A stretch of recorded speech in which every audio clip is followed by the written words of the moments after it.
Good day, everyone. In this YouTube video, we are going to discuss what God wants for 2024. So this is going to be our tripartite to compensate the lost times that I have not uploaded. So compared to my Facebook video, so this is the things that God really wants to impose to its saints. Yung mga totoong tupa ha, yung mga totoong Kristiyano, hindi tayo dun sa mga keme-keme Christians ha. So hindi tayo sa mga ganon. So true Christians are defined not by their participation in any ecclesiological activities, but a true saint will matter if the time is not in favor of them serving the Lord. Where are them when true trials come? True Christian serves the Lord amidst of good, bad, and the perilous time. So, I'm talking about the fanatic Christians, ha? Hindi yung mga keme-keme or yung mga casual goers. No, I'm not talking about you. So, first and foremost, so let's start with a prayer. Para God, nagpapasalamat ako sa araw na ibinigay po sa amin, Lord. Nagpapasalamat ako sa panahon na inyong ipinagkaloob. Be our speaker, Lord. Be our guide in everything that we do. So, do not give me any misleading words or phrases or groups of terms so I could deliver my message clearly. So, you may be glorified in everything that we say. This we pray. In Jesus' name we pray. Our Lord, our Savior, and our guide. Amen. Okay, so number one thing that the Lord wants in 2024 is this one. So, renewing of our minds. So, kailangan natin ibahin ang pananaw ng ating pag-iisip. This is what the Lord imposes to us in 2024.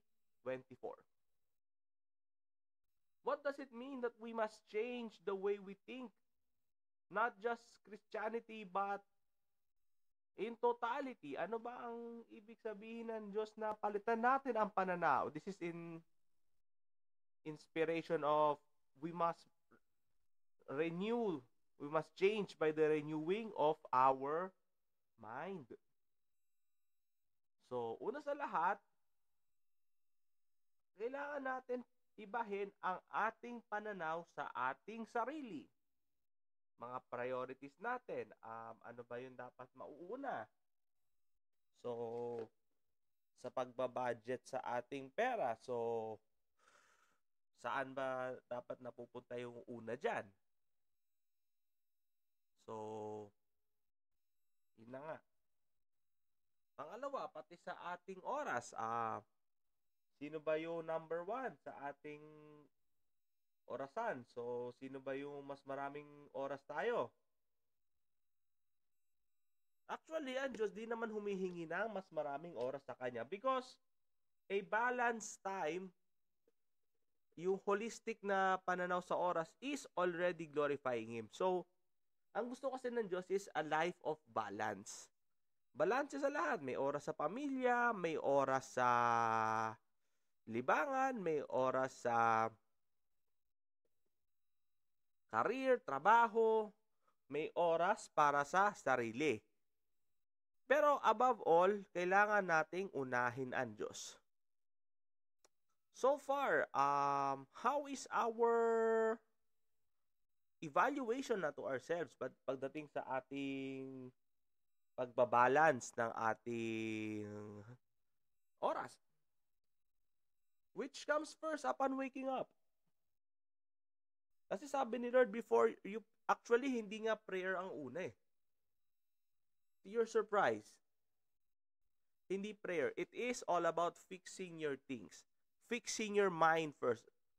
Set your mind towards the goal. Before you pray, okay, dapat eto maayos ako. Dapat maayos yung pag-iisip ko.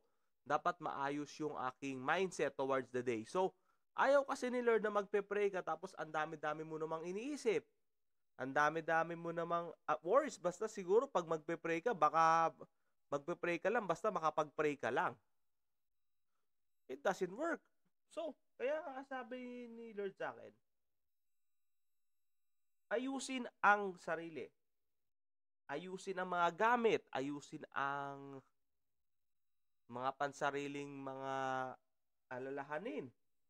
Kaya nga sabi ni Lord, the mind is going to be a crucial factor when it comes to our accomplishments. Kung ano yung nasa isip mo, I mean, kaya nga pagkagising, dapat, okay, bago ako magdasal, mag-aayos muna ako ng gamit ko. Mag-aayos muna ako ng financial planner ko. So, hindi naman matagal yan. Siguro 30 minutes, 45 minutes, okay na. And then, you proceed with prayer with the best form, with the best shape possible. Doon tayo magdadasal pag alam natin maayos yung pag-iisip natin. We are not preoccupied by anything useless. We are not preoccupied by anything that does not will not matter when it comes to our communication with God.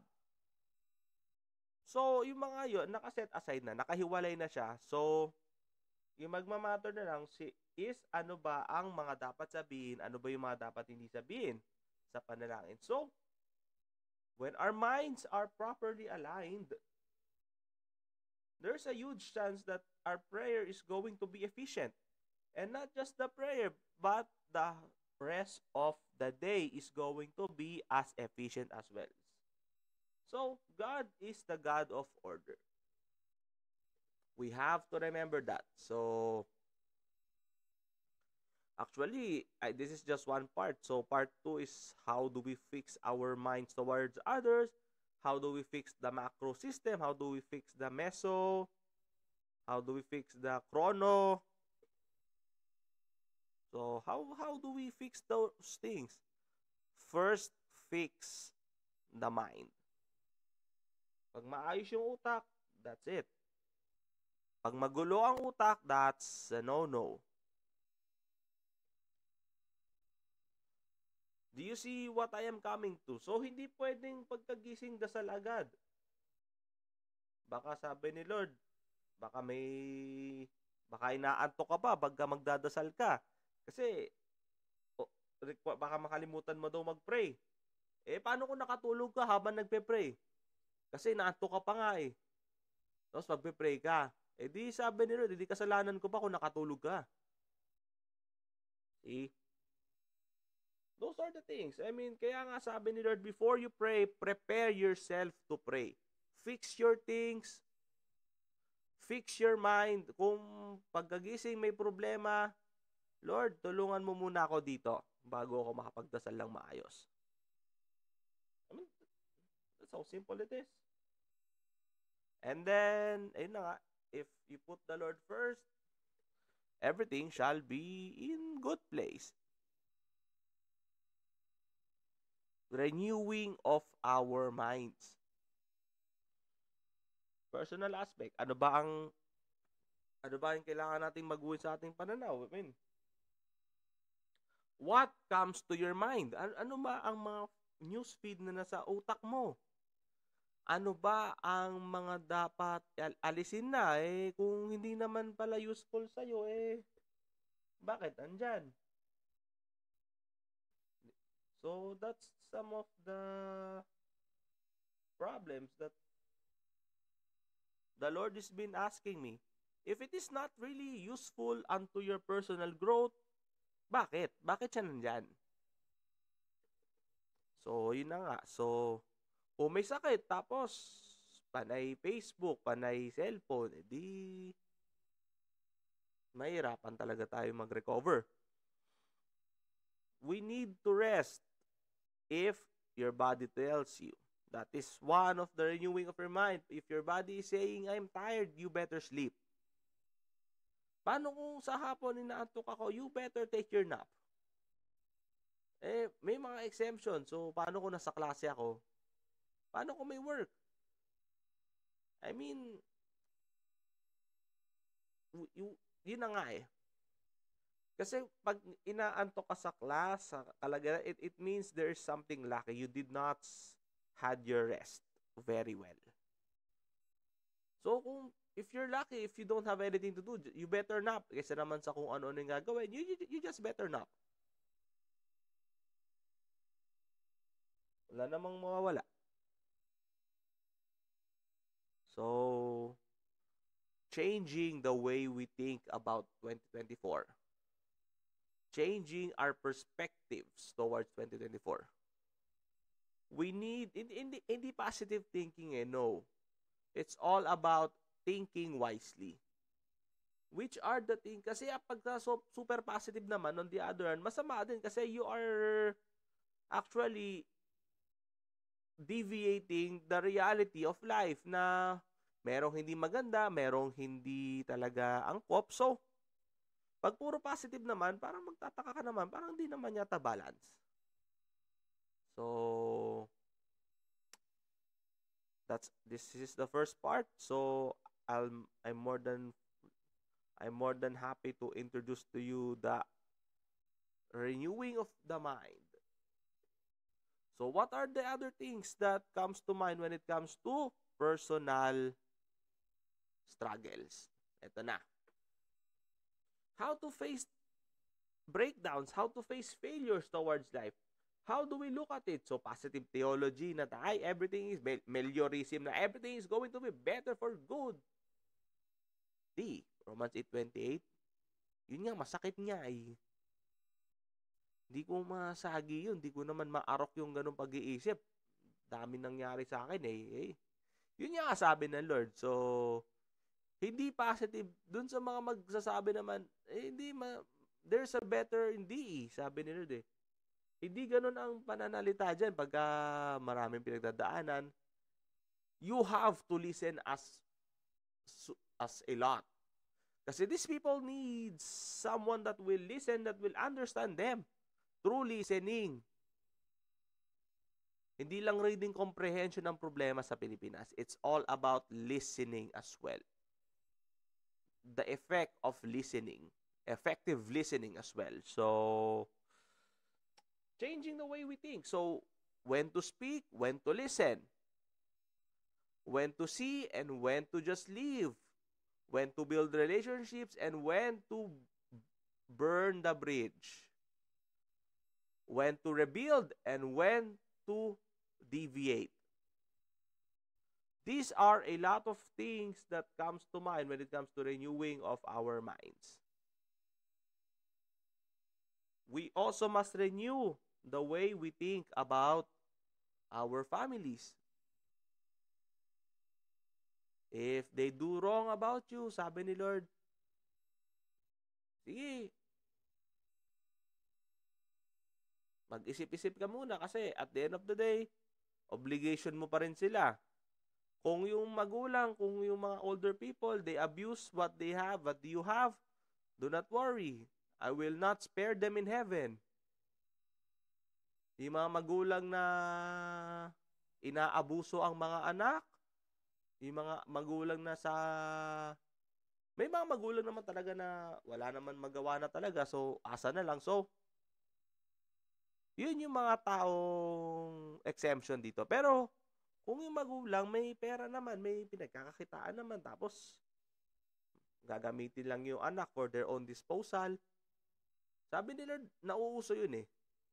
They want maximum value towards their investment. Kasi ang tingin ng iba sa anak is investment. Hindi precious blessing. Hindi siya blessing. They don't think it is a blessing. They think it as an investment. For those people who has this kind of mindset, do not worry. If they die, if these parents die with this kind of attitude towards their children, they will not be spared in heaven. They will all be in hell. So, kaya nga, sabi, kung hinahayaan ng Diyos na abusuhin ka ng magulang mo, na kung sino mga kamag-anak mo, let them. Hayaan mo silang abusuhin ka. Kasi pag ang Diyos kinuha sila, sila rin ang aabusuhin sa impyerno ng mga demonyo. Susunugin sila doon. Hindi lang susunugin kung ano yung mga kalokohan pa nila dito sa lupa, ganoon din ang gagawin nila sa impyerno. Kaya naman, wala nang atrasan doon. So, kung doon na sila nakaset, doon na sila nakaset. Hayaan mo na sila. Basta tayo, lumakad tayo ng matuwid sa Panginoon. Kung tulungan natin yung mga tabat tulungan. Kung sino yung mga taong inassign sa'yo na tulungan mo, go ahead. Kasi kung alam na niyang inaabuso ka, naku, ilalayo na ng Diyos yan. Sisimulan na niya yung paggalaw niya. Do not worry, folks. Serve the Lord. Be good to other people. Do not be tired. Do not be weary to be good at them. Because if the Lord knows that they are just abusing you, well, the Lord will do something. So it's not your job to avenge. It's the Lord's job. Kaya nga for this video, change the way we think for ourselves. I'll see you next time. God bless.